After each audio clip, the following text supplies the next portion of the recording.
പറഞ്ഞു കഴിഞ്ഞാൽ നമ്മൾ എഴുതി പഠിക്കേണ്ടതിൻ്റെ ആവശ്യം പലപ്പോഴും നമ്മൾ ഇന്നത്തെ കാലത്ത് എഴുതാൻ മടിയുള്ളവരാണ് ഇന്നത്തെ ജനറേഷൻ പലരും. ഏറ്റവും പ്രധാനപ്പെട്ട കാര്യം എന്ന് പറഞ്ഞാൽ എഴുതുമ്പോൾ നമ്മുടെ മൈൻഡ് അതിനകത്തേക്ക് വരണം. ഓക്കെ, അപ്പം മൈൻഡ് അപ്ലൈ ചെയ്യുമ്പം കൂടുതൽ നമ്മുടെ ബ്രെയിൻ വർക്ക് ചെയ്യും, കൂടുതൽ നമ്മുടെ ബ്രെയിനിൽ മെമ്മറി സ്റ്റോർ ചെയ്യാനായിട്ട് ഏറ്റവും നല്ല എഴുതി പഠിക്കുമ്പോഴാണെന്ന് പറയും. അപ്പോൾ അതുകൊണ്ട് നമ്മൾ ലാപ്ടോപ്പിലോ അല്ലെങ്കിൽ മൊബൈലിലൊക്കെ ഇന്നത്തെ കാലത്ത് മൊബൈലും ഇതൊക്കെ വന്നതിന് ശേഷം പലരും എഴുത്തെന്ന് പറഞ്ഞ സാധനം ഇല്ല.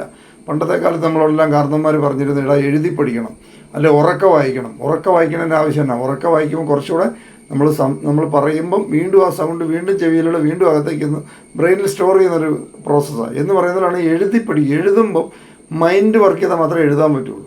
അതുകൊണ്ടാണ് പല ആൾക്കാർ എഴുത്തുക എന്ന് പറഞ്ഞാൽ ഒരാൾ എഴുതുക എന്ന് പറഞ്ഞാൽ എത്ര സമയം അദ്ദേഹത്തിൻ്റെ മൈൻഡ് അതിനകത്തേക്ക് വന്നിട്ടുണ്ടാവും.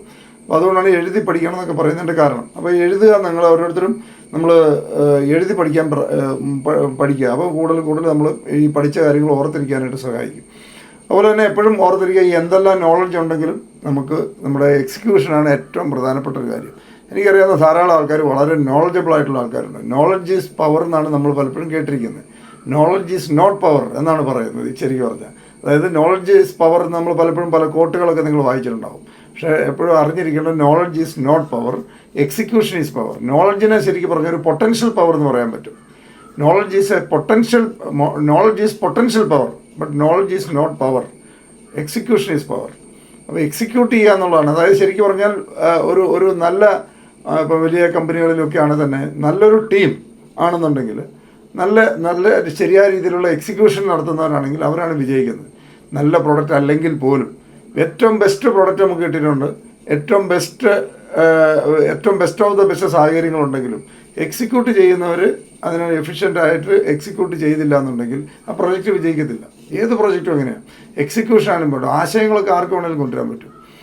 ഭയങ്കരമായ നോളജുള്ള ആൾക്കാർ ഇഷ്ടംപോലെ ആൾക്കാരുണ്ട്. ഈ നോളജ് ഉണ്ടെന്ന് പറഞ്ഞാൽ എക്സിക്യൂഷൻ ഫെയിലാണെന്നുണ്ടെങ്കിൽ എത്ര നോളജ് ഉണ്ടായിട്ടും കാര്യമില്ല. അപ്പം നല്ലൊരു ടീം നന്നായിട്ട് എക്സിക്യൂട്ട് ചെയ്യുന്നവരാണ് എപ്പോഴും വിജയിക്കുന്നത്. ഇനി പ്രോഡക്റ്റ് കുറച്ച് മോശമാണെങ്കിൽ പോലും ഏറ്റവും ബെസ്റ്റ് പ്രോഡക്റ്റ് ആണല്ലോ എക്സിക്യൂഷൻ ടീം ഫ്ലോപ്പ് ആണെന്നുണ്ടെങ്കിൽ വിജയിക്കത്തില്ല.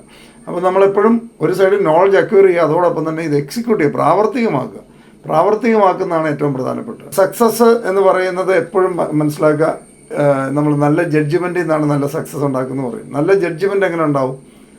നല്ല ജഡ്ജ്മെൻറ്റ് ഉണ്ടാകും നല്ല എക്സ്പീരിയൻസിൽ നിന്നാണ്. അപ്പോൾ എക്സ്പീരിയൻസ് ഒരിക്കലും വേസ്റ്റ് ആവുമല്ലോ. മിസ്റ്റേക്ക് പറ്റിക്കോട്ടെ, നോ ഇഷ്യൂ. അപ്പോൾ നല്ല ജഡ്ജ്മെൻറ്റ്, കാരണം നമ്മൾ ട്രേഡ് ചെയ്യണമെങ്കിൽ നല്ല ജഡ്ജ്മെൻറ്റിലാണ് നമ്മൾ ചെയ്യുന്നത് അല്ലേ. നല്ല ജഡ്ജ്മെൻറ്റ് ഉണ്ടാവണമെന്നുണ്ടെങ്കിൽ നല്ല എക്സ്പീരിയൻസ് ഉണ്ടാവണം. നല്ല എക്സ്പീരിയൻസ് എങ്ങനെ ഉണ്ടാവും? ഫെയിലിയറിൽ നിന്നാണ് ഉണ്ടാകുന്നത്, പരാജയങ്ങളിൽ നിന്നാണ് എക്സ്പീരിയൻസ് കൂടുതലുണ്ടാകും. ഓക്കെ, അപ്പോൾ പരാജയങ്ങൾ ഉണ്ടാകുന്നതിനെ പറയണ്ട, പരാജയങ്ങൾ നമ്മൾ വിജയത്തിലേക്ക് എത്തിക്കും. അപ്പോൾ നല്ല ജഡ്ജ്മെൻറ്റ് ഉണ്ടാവണമെന്നുണ്ടെങ്കിൽ നല്ല എക്സ്പീരിയൻസ് ഉണ്ടാവുക, നല്ല എക്സ്പീരിയൻസ് ഉണ്ടാവണമെന്നുണ്ടെങ്കിൽ നല്ല ഫെയിലിയർ ഉണ്ടാവുക. അപ്പോൾ ഫെയിലിയറിൽ നിന്നാണ് പഠിക്കുന്നത്. അതുകൊണ്ട് ഫെയിലിയർ സംഭവിക്കുന്നത് വെച്ച് വറി ചെയ്ത് നിൽക്കരുത്.